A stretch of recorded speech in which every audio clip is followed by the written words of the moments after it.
Well, hello friends, followers and random stalkers. It's been ages.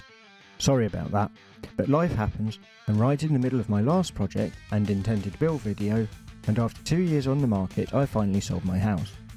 I had to finish the project with only minimal filming, so I could clear out my old workshop, which you may remember looked like this.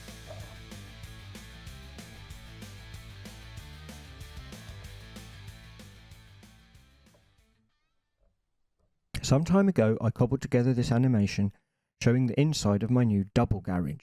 To clarify, because some people seem confused by the concept, that's one large garage, not two separate ones. As you can see, the house needs a lot of attention, but before I can start on any of it, I need a usable workspace.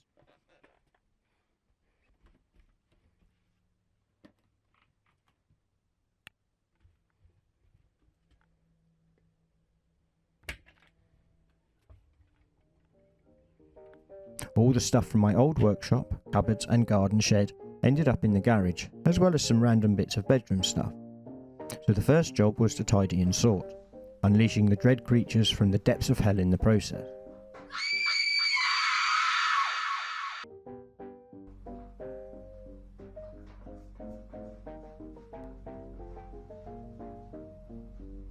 Once I could see through the windows, I could tackle these manky old cupboards, hanging on by a thread, damp and without hope of rescue, but somehow quite stubbornly determined to remain where they were.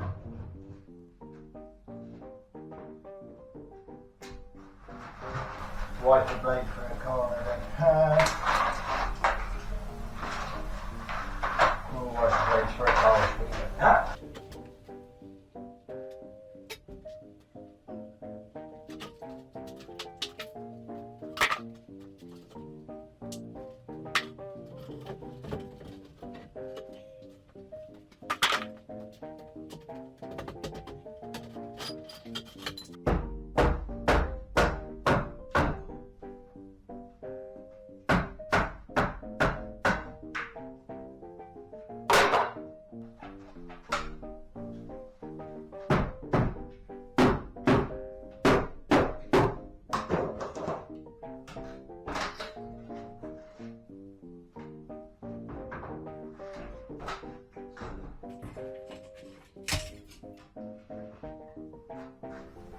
Sometime in the 70s.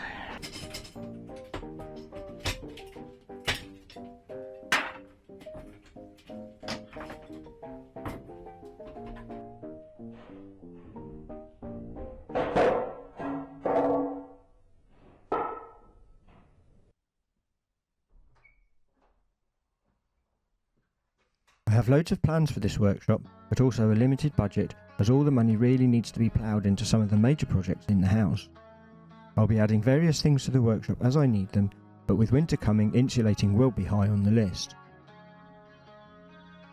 First, a quick bench.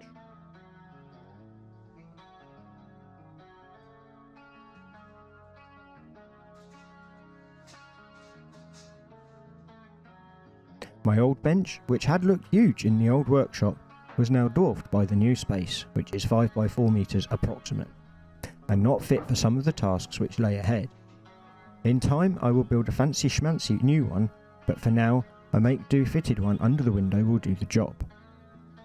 For speed and budget management, I bought a bucket of CLS studwork timber and constructed a series of frames using half-flat and interlocking joints. This will be plenty strong enough until I can build something prettier, sturdier and more expensive.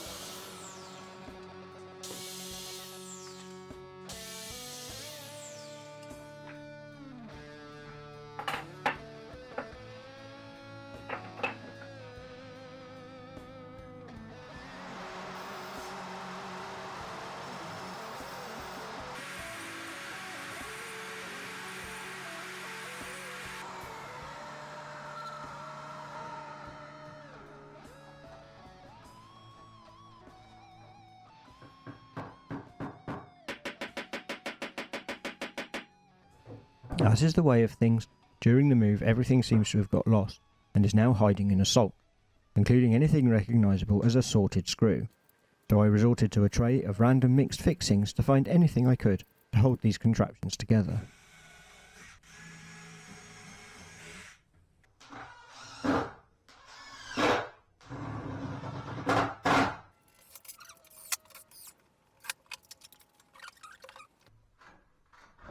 was very much working on the fly here with no discernible plan, so the design twisted and turned through many permutations along the way.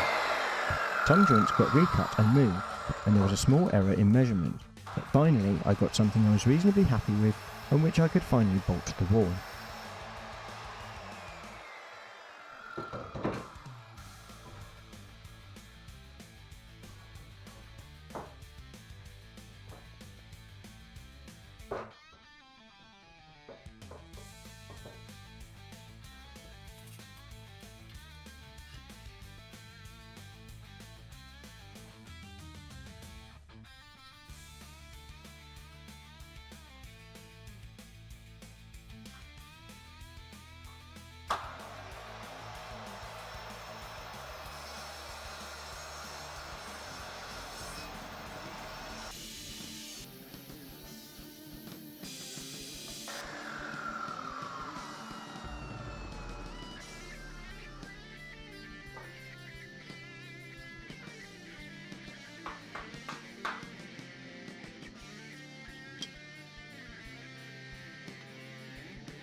I have designed the underside for mixed storage and using one half of the shop vac and on the other side adding in some shelf supports so I could loose tools and provide accommodation for more of the dread creatures from hell.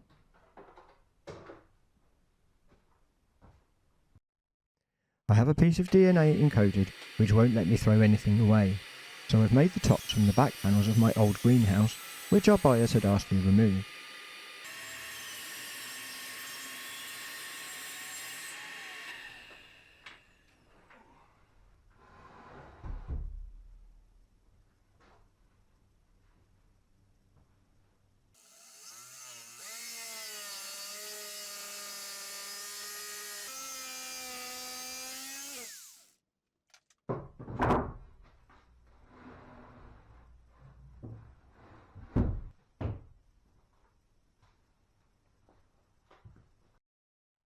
The shelf was an offcut of melamine from the old office, cut in the same way as the top, proving that everything is useful in the end.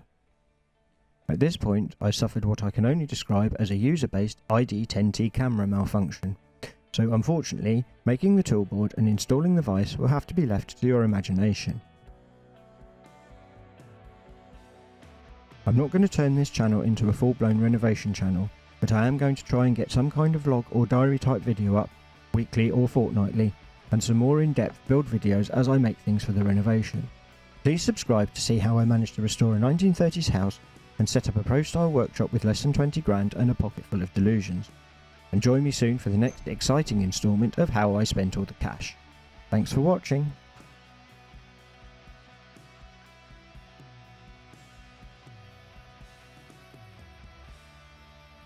As I was editing this video, and just as I had at least one corner looking workshoppy, we had a couple of high energy weather events, storms to you and me, and discovered a major water ingress problem, leaving me with a small goldfish pond and a hole in the roof. So work has now stopped for a while until we can get the roof watertight again and plug the holes under the door.